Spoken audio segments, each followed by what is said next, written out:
নমস্কার শিবাই, আমি আছি এখন কদমতলা বাবার ধাম, বাবার মন্দিরে। এই মন্দিরটা আশাশুনি উপজেলা, সাতক্ষীরা জেলার বড়দাল ইউনিয়নের ভিতরে কদমতলা গ্রামের নাম।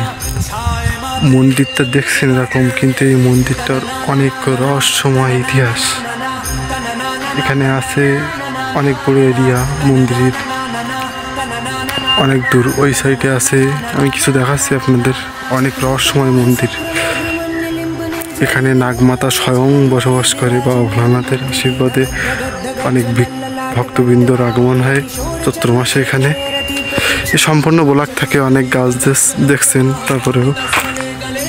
আর এই সামনে পুকুর আছে। আর আপনাদের ওই সামনে আমি অত দূর হয়তো যাইনি, জুম করে দেখাচ্ছি। ওই সামনে যে ওই বাড়িটা, এই বাড়িটা ছিল হোসেন নাম করে একজন মালিকানাধীন বাড়ি।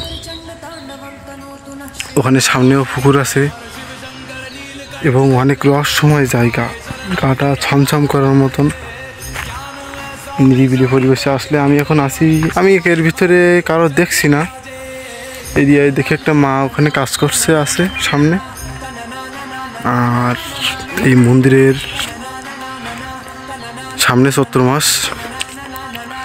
মাস ব্যাপী অনেক ভক্তবৃন্দর আগমন হয় এবং এখানে অনেক পুণ্যার্থীরা আসে বাবার কৃপা লাভের জন্য, আশীর্বাদের জন্য। যাই হোক, সবাই ভালো থাকবেন। ওম নমঃ শিবায়।